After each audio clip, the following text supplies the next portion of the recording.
O presidente Lula participa neste momento de uma solenidade que abre o terceiro dia do encontro dos 7 países mais industrializados do mundo no Japão. Os enviados especiais Felipe Santana, Ana Kamanducaia e Lucas Luiz estão acompanhando a agenda do G7. Felipe, aqui no Brasil ainda sábado à noite, mas aí em Hiroshima, no Japão, já domingo de manhã. Bom dia para vocês.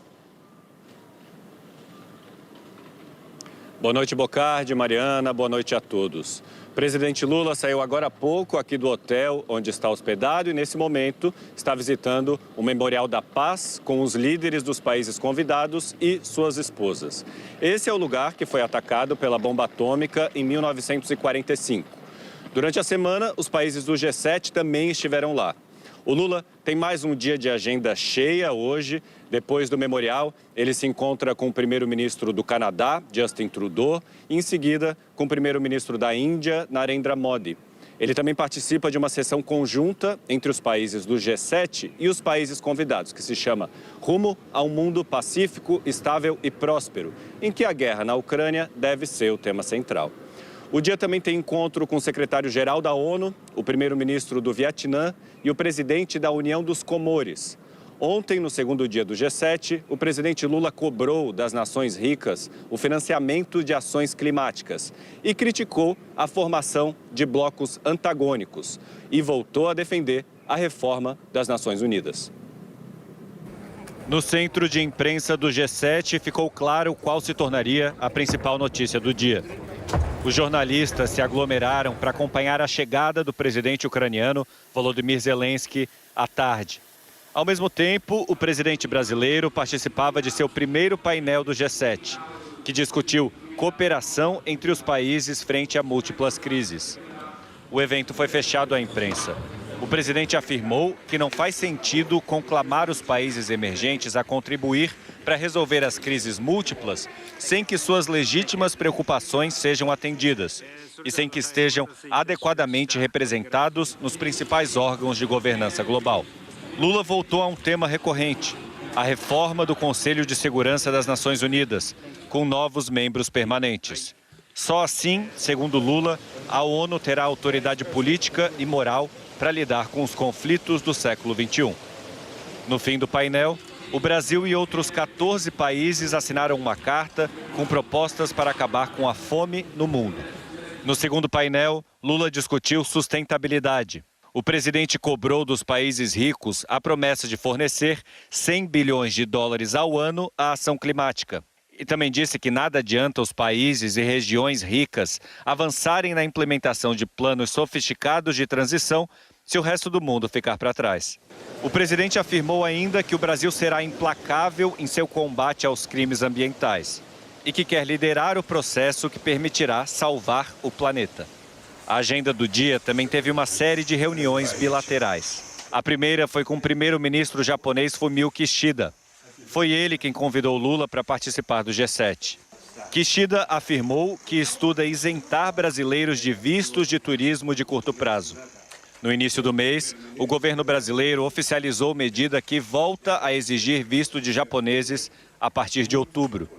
Logo em seguida, o encontro foi com o presidente da Indonésia, Joko Widodo, que expressou interesse em ampliar a importação de proteína animal e convidou Lula a visitar seu país.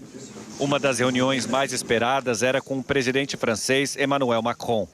Numa rede social, o presidente Lula afirmou que eles falaram sobre preservação da Amazônia e caminhos para a construção da paz na Ucrânia. E que estão retomando a amizade e parceria entre os países. A última reunião foi com o primeiro-ministro alemão Olaf Scholz, com quem a conversa também foi dominada pela guerra. O conselheiro de Segurança Nacional americano disse hoje que o presidente Joe Biden quer conversar com o presidente Lula e com o primeiro-ministro indiano Narendra Modi. Os dois países adotam postura de neutralidade em relação à guerra na Ucrânia. Jake Sullivan foi perguntado se Biden pressionaria os dois a mudarem essa posição. Sullivan disse que pressionar não é a palavra certa, mas que Biden quer conversar sobre o papel construtivo que os dois países podem exercer para garantir a soberania e integridade territorial da Ucrânia. Ontem, Zelensky convidou o presidente Lula para uma reunião durante o G7. A informação foi confirmada pela TV Globo. Hoje, Lula ainda não confirmou se vai se encontrar com Zelensky. Já o presidente ucraniano conversou com o presidente da França e com os primeiros ministros do Reino Unido, da Itália e Índia. A foto oficial de hoje teve Lula, mas ainda não teve Zelensky, que veio em busca de mais apoio para garantir o fim da guerra. Poucos lugares poderiam ser tão simbólicos quanto Hiroshima para esse encontro do G7. Mesmo esse castelo é um alerta. Construído no século XVI, foi totalmente destruído pela bomba atômica em 1945. Reconstruído é também um monumento de lembrança dos horrores da guerra. A ideia é que o peso do local inspire os líderes dos países ricos e seus convidados a lutarem pela paz.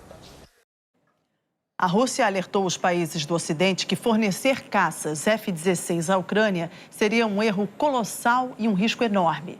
O comentário veio depois que o presidente americano Joe Biden permitiu o envio de caças à Ucrânia e o treinamento de pilotos ucranianos. No campo de batalha, a Rússia disse que o grupo de mercenários Wagner tomou por completo a cidade de Bakhmut, no leste da Ucrânia.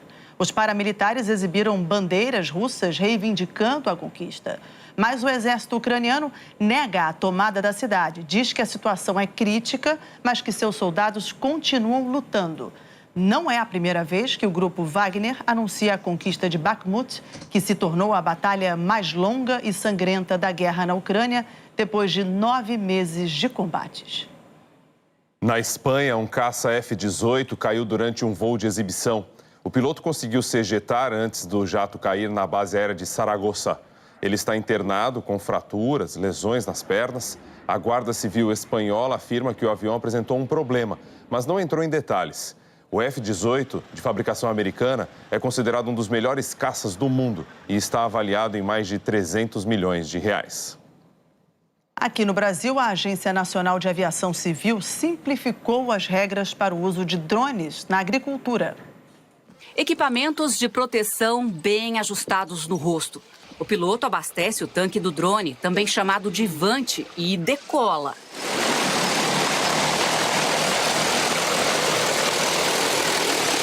O Marco Túlio trabalha com drone há 10 anos e há 5 meses passou a operar também no campo. O equipamento é bem grande, tem 3 metros de comprimento. Os primeiros que estavam regulamentados até então eram de capacidade de 10 litros ou 10 quilos. E agora esse já faz com 40 quilos e já tem previsão para entrega nos próximos meses, um equipamento com 50 litros. O Brasil tem hoje quase 113 mil drones cadastrados na Agência Nacional de Aviação Civil. Cerca de 2.500 estão no campo, que agora tem regras mais simples. Antes, só equipamentos com até 25 quilos podiam decolar. Com a nova resolução, não há mais limite de peso, mas devem sobrevoar apenas áreas desabitadas e não ultrapassar 120 metros de altura, o equivalente a um prédio de 40 andares.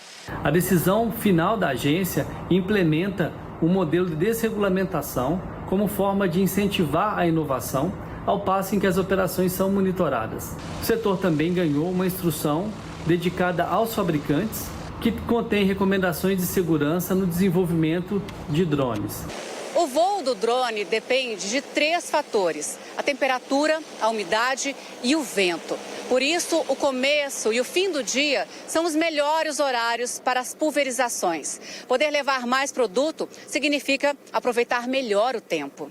Você consegue distribuir uma faixa maior de defensivo agrícola, aumentando a produtividade por hora e otimizando o tempo em campo. Essa resolução ela veio para facilitar.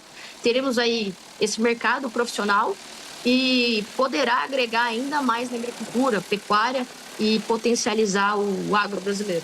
O Mike é gerente de uma fazenda em Bela Vista de Goiás. Só conhecia drones pela televisão. Uai, tecnologia chegando para nós também, né? Bom demais. Desde que começou a trabalhar com drone agrícola, o Ben-Hur nunca ficou sem serviço. Não é algo que vem assim, será que vai dar certo no mercado? Não, já veio e já deu certo. É bom o pessoal se acostumar com essas luzes piscando sobre as plantações. Já teve caso da gente estar numa fazenda e o vizinho ligou na sede perguntando se ele estava vendo qual era aquele objeto que estava sobrevoando ali a fazenda. tava morrendo de medo, sabe? Achando que era um disco voador. Mas era o drone. Aí teve que falar, explicar, chamou ele, convidou ele para ver. A seguir, o programa que dá oportunidades para jovens de comunidades carentes em 3 estados brasileiros.